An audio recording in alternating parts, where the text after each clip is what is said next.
নমস্কার, একটু ভাবুন অনুষ্ঠানে স্বাগত। আমি সোমনাথ চৌধুরী। এর আগে কয়েকটি ভিডিও ওই সরকারি কর্মচারীদের বেতন, তার সঙ্গে বেসরকারি ক্ষেত্রে বিভিন্ন যে তফাৎ ভাতা, এইসব নিয়ে কিছু কথা বলেছিলাম।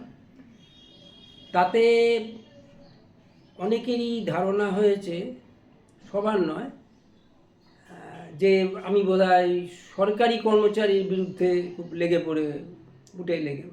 পড়েছি আর কি, ওর বিরুদ্ধে উঠে পড়ে লেগেছি। তো বিষয়টা এই জন্য একটু পরিষ্কার করার ব্যাপার আছে, কারণ অনেকে এই গত ভিডিওতে যে কথাগুলি বলেছিলাম মৌলিক কিছু প্রশ্ন, তো সেখানে কিছু মানুষ, সবই পরিচিত, তারা দেখলাম মানে পরোক্ষ বা প্রত্যক্ষভাবে বেশ ক্ষুণ্ণ হয়েছে। তো এখানে আমি বিষয়টাকে পরিষ্কার করার জন্যই আজকে মূলত এই ভিডিওতে, এবং তার সঙ্গে আরও কিছু কথা। সেটা হচ্ছে যে প্রথমত আমি একটা প্রথা বা সিস্টেমের বিরুদ্ধে কথা বলছি। আমি কোনো বিশেষ গোষ্ঠী বা কোনো ব্যক্তি বা কোনো সম্প্রদায় তাদের বিরুদ্ধে বা সপক্ষে নয়, এটা আমি অনেকবার আগেও বলেছি। কাজে এই বিষয়টা খুব পরিষ্কার করে দেওয়া দরকার। আমি বলতে চাইছি যে আমার যে মূল কথা সেটা হচ্ছে সামাজিক ন্যায় বিচারের স্বার্থে সামাজিক অবিচারের বিরুদ্ধে, অর্থাৎ এগেনস্ট সোশ্যাল ইনজাস্টিস আমার কথা বা লড়াই, যাই বলুন, সেই বিষয়ে মানুষকে সচেতন করার জন্যেই এই অনুষ্ঠান করা। এখানে কোনো ব্যক্তিগতভাবে, আমি আবারও বলছি যে কাউকে কিছু উদ্দেশ্য করে বলা আমার কোনো কারণই নেই, কারণ আমার এই ভিডিও করে, প্রথম কথা আমি একবারও বলেছি এই চ্যানেলটি আমি কোনো পয়সা রোজগারের জন্য করিনি। আর এখন তো সেভাবে কেউ দেখেন না, খুবই সামান্য অংশই কিছু আমি বলি, তারা হয়তো দু চারটে কেউ এদিক ওদিক শেয়ার করেন, বা এটা অনুষ্ঠান করে আমি কোনো ওই নির্বাচনে গিয়ে ভোটে দাঁড়িয়ে একটা কিছু মেরে এলে না, সব দুঃখিত, এমএলএ আর কি, যাই হোক। তো সেরকমও কিছু হওয়ার আমার কোনো বাসনা নেই।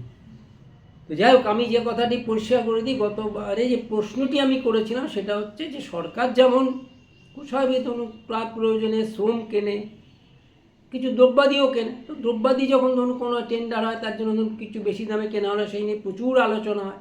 স্বাভাবিক যে কেন বেশি দামে কেনা হবে, সরকারের পয়সা, জনগণের পয়সা। তা আমি ঠিক ওই প্রশ্নটাই করেছিলাম যে ধরুন বাজারে যে শ্রমের যে দাম, তার থেকে এখন দেখা যাচ্ছে সেই শ্রমটা অনেকখানি বেশি, দ্বিগুণ আড়াই গুণ দিয়ে সরকার সেটি কিনছে। মানে তাদের যে মাইনে ভাতা এগুলো হিসেব করলে, তারপরে ধরুন সেই অবসরের পরে যে হিসেব, সেটাকে যদি হিসেব করে নেওয়া যায় তাহলে অনেকখানি বেশি হয়। তো সেটাই মৌলিক প্রশ্ন আমি তুলেছিলাম, কিন্তু সেটা তো খুব সীমিত সংখ্যক মানুষ সুবিধাটা পায়। তো আমার তো কথা হচ্ছে বৃহত্তর অংশের জন্য সমাজে।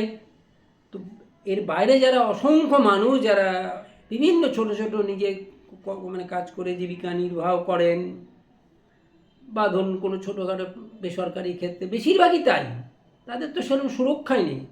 তা আমার প্রশ্ন ওইটাই, যে আমি আবারও পরিষ্কার করছি, সরকারের দায়িত্ব কি শুধু ওই কিছু মুষ্টিমেয় সংখ্যক মানুষের জন্যে, নাকি দায়বদ্ধতা সামগ্রিক জনগণের জন্যে? সংবিধানে তো খুব পরিষ্কার বলাই আছে যে সমস্ত ওয়েলফেয়ার স্টেট, জনকল্যাণমূলক রাষ্ট্র। জনকল্যাণমূলক রাষ্ট্র মানে কিছু সুবিধাভোগী শ্রেণীর স্বার্থ দেখা, এটা কাজ নয় সরকারের।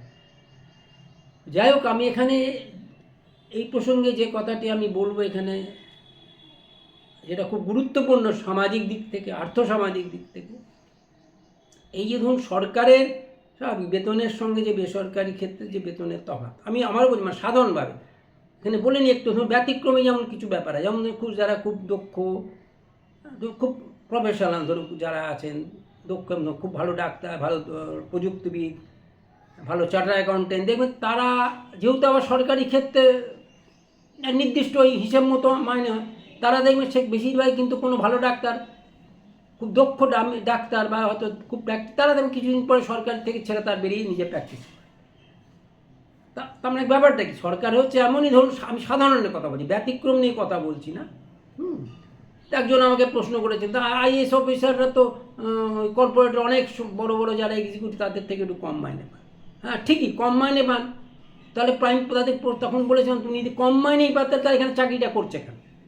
এবং তাই যারা একটু ভালো তারা অংশ আইএসপি দেখবেন অনেক তারা বেরিয়েও চলে যায়। তো মজাটা হচ্ছে যে সরকার ধরুন এখানে ধরুন যারা একটু কম পাবে মানে মনে হচ্ছে তারা তো থাকবে না, কিন্তু যারা ধরুন স্বাভাবিক যে ধরুন যে শ্রমটার বাজারের দাম 10,000 টাকা, সেই শ্রমটা যদি আমি সরকারে ঢুকে যদি 30,000 টাকা পাই তাহলে নিশ্চয়ই আমি চাকরিটা ছেড়ে যাবো না। খুব পরিষ্কার কথা, যাবো কি যাবো না।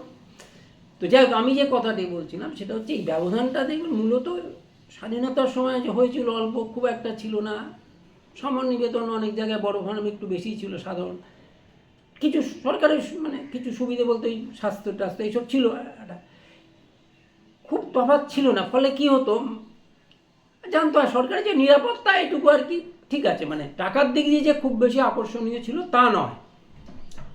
কিন্তু এবার হলোটা কি আস্তে আস্তে যেমন গত ওই 80-র দশকের পর থেকে, বিশেষ করে যখন প্রথমে পে কমিশন হয় কিন্তু ওই 86 সালে, তখনই একটু তফাৎটা চোখে পড়লো।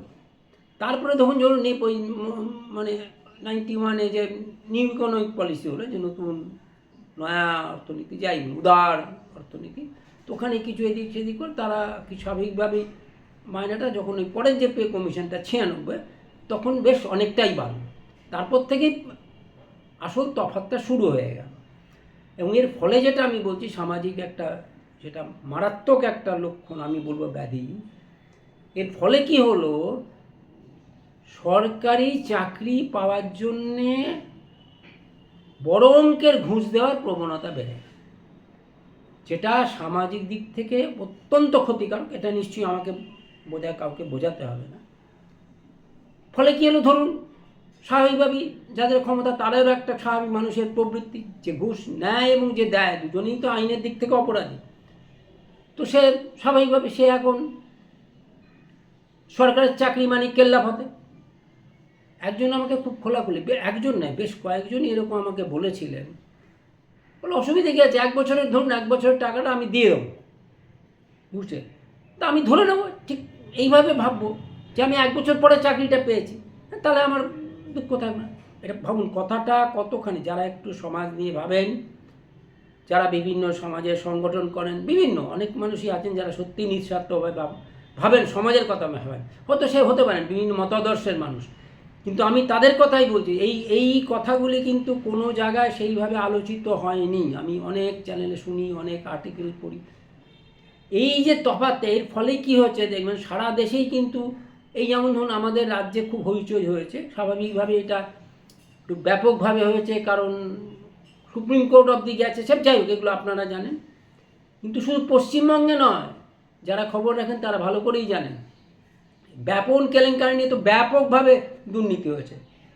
তো বিভিন্ন রাজ্যে, ত্রিপুরায় হয়েছে, উত্তরপ্রদেশ বেরোচ্ছে, কর্ণাটক, বিভিন্ন রাজ্যে, সারা ভারতবর্ষব্যাপী এর প্রবণতা বৃদ্ধি পেয়েছে। কারণ একটাই, মূল কারণ হচ্ছে একটা, যখনই স্বাভাবিক সে দেখছে এতখানি আমি পাবো, একটা কোনো রকমে যদি আমার যোগ্যতা থাক না থাক কাউকে ধরে টোরে পয়সা করে দিয়ে যদি আমি একটা সরকারে ঢুকে পড়তে পারি, খাতায় নাম থাকে, কেল্লাফতে সারা জীবন কেল্লাফতে, চাকরি তো যাবে না।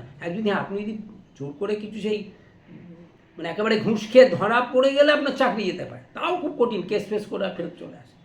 তো তা নাহলে তো সরকারের চাকরি যাওয়ার কিছু কোনো কারণই থাকে না। তো এই যে মারাত্মক একটা ঘটনা, এই যে ঘটনাগুলো ঘটছে না, যে দেখবেন আমি জন্য বলছি যারা বিশেষ করে আবারও বলছি যারা একটু সমাজের বিভিন্ন সংগঠন করেন, সে মানবাধিকারী সংগঠন, যুক্তিবাদী সংগঠন, আমিও করি একটা যুক্তিবাদী সংগঠনের সঙ্গে যুক্ত আছি, তাদেরকেও আমি বলছি তারা তো যুক্তিবাদী, এটাও যুক্তি দিয়ে ভাববেন সমাজের যে ব্যাধি, এর থেকে একটা মারাত্মক ব্যাধির সৃষ্টি হয়, দুর্নীতির প্রবণতা বাড়ে এবং দুর্নীতিগ্রস্ত সমাজ, সামগ্রিক সমাজ এখন দুর্নীতিগ্রস্ত হয়ে পড়ে।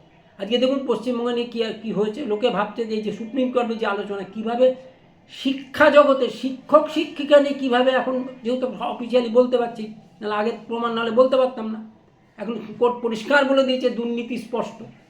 আপনি ভাবুন যেখানে শিক্ষা যে পড়াবে ক্লাসে, সেখানে টাকা দিয়ে যদি ঢোকে তাহলে সমাজটার কি হতে পারে ভবিষ্যতে, এগুলো আমাকে আর আলাদা করে বলার দরকার নেই। তা কারণটা কি বলুন, এই যে সরকারি মানেই যে একটা বেশ নিশ্চিত জীবনযাপন এবং অনেক ব্যবধান, আর সরকারের কি বলুন তার একটা সব থেকে বড় ত্রুটি হচ্ছে কেউ ঢুকে গেলে তারপরে সেটা সে কাজটা সে পারফর্ম ঠিকমতো করছে কিনা বা সত্যি তার দোকান সেই নিয়ে সেরকম কোনো ব্যবস্থা নেই। গতানুগতিক আপনার ইনক্রিমেন্ট হয়ে যাবে, আপনি প্রমোশন পান না আবার ইনক্রিমেন্ট হবে। আর প্রমোশন একটা গতানুগতিক কিছু ক্ষেত্রে হয়ে যায়, সেটা হলে আরও ইনক্রিমেন্ট তার সাথে দিয়ে চলতেই থাকে। আপনি ওই একই চেয়ারে বসে কাটিয়ে দিন, তাতেও চলবে, কোনোই অসুবিধে নেই। তো এখন এই কথাগুলো বললে আবার জানি না অনেকে একটু অসন্তুষ্ট হতে পারেন, কিন্তু এটা বাস্তব, পুরো বাস্তব, সবাই জানেন। কিন্তু কেউ কথাগুলো যখন বলা হয় অনেকে একটু অসন্তুষ্ট হয়। আমি তো নিজেই বলছি, আমি একজন সুবিধাভোগী, শেষে আবারও বলি সুবিধাভোগী শ্রেণীর মানুষ। আমি তো আবারও শেষে বলছি, আমি যে শ্রমটি দিয়ে এসেছি সেটি যদি আমি কোনো বেসরকারি ক্ষেত্রে দিতাম, সিকিভাগের বেশি আমি পেতাম না। এটা পরিষ্কার, আমার বলতে কোনো অসুবিধে নেই, এটা অত্যন্ত বাস্তব, আমি স্বীকার করি। যাই হোক, যেই জন্যেই আমি কথাগুলি বললাম, কিছুটা ভুল ধারণা ভাঙাবার জন্যে, যে আমি একটা ব্যবস্থার বিরুদ্ধে বলছি, সামাজিক ন্যায় বিচারের স্বার্থে বলছি, যে অসংখ্য মানুষ, আবারও বলছি বারবারভাবে, যারা এই সুবিধে পান না, ন্যূনতম একটা চিকিৎসা করাতে গেলে তাদের সেই সরকারি হসপিটালে সেই দিনের সকালবেলা গিয়ে লাইন দিতে হয়, আগেও সে বিকেলবেলা হয়তো দেখা পান ডাক্তারের, বেরিয়ে ওষুধ নিয়ে ওখান থেকে, তাও আর ওষুধ সবগুলো পাবেন না, লিখে দেন ডাক্তার, অনেক কিছু লিখে দেন, কিন্তু ওখানে যখন নিতে যায়, আপনারা জানেন যাদের অভিজ্ঞতা আছে, ও এটা তো নেই, 3টে লিখলে 1টা পাবে, 2টো তো দোকান থেকে বাইরে থেকে কিনে নিন। তো তাদের স্বার্থেই আমি কথা বলছি। সরকারের দায়িত্ব শুধুমাত্র কিছু মুষ্টিমেয় মানুষের জন্যে নয়, সামগ্রিক বৃহত্তর স্বার্থের জন্যেই আমার এই কথাগুলি বলা। এর আগে যদি কেউ অবশ্যই জানি মনক্ষুণ্ণ হয়েছেন, কারণ আমি জানি পরোক্ষ বা প্রত্যক্ষভাবে আমার এই ভিডিওর কথাগুলি বলার জন্যে, কিন্তু আমি আবারও বলছি তাদের উদ্দেশ্যে, আমার কিন্তু কোনো বিশেষ কোনো সম্প্রদায়ের বিরুদ্ধে কথা বলার জন্যে আমি এই চ্যানেলটি করিনি। আমি সাধারণ মানুষকে, যারা খেটে খাওয়া মানুষ, যারা দিনান্তে পরিশ্রম করেন, 12 থেকে 14 ঘন্টা পরিশ্রম করে জীবিকা নির্বাহ করেন, আমি তাদের স্বার্থে কথা বলছি। তাদের প্রতি যে সরকারের দায়িত্ব, সেটা যাতে সরকার পালন করেন, এবং তাদের সচেতন করার জন্যই আমার এই অনুষ্ঠান। যাক, সুস্থ থাকবেন, ভালো থাকবেন, নমস্কার।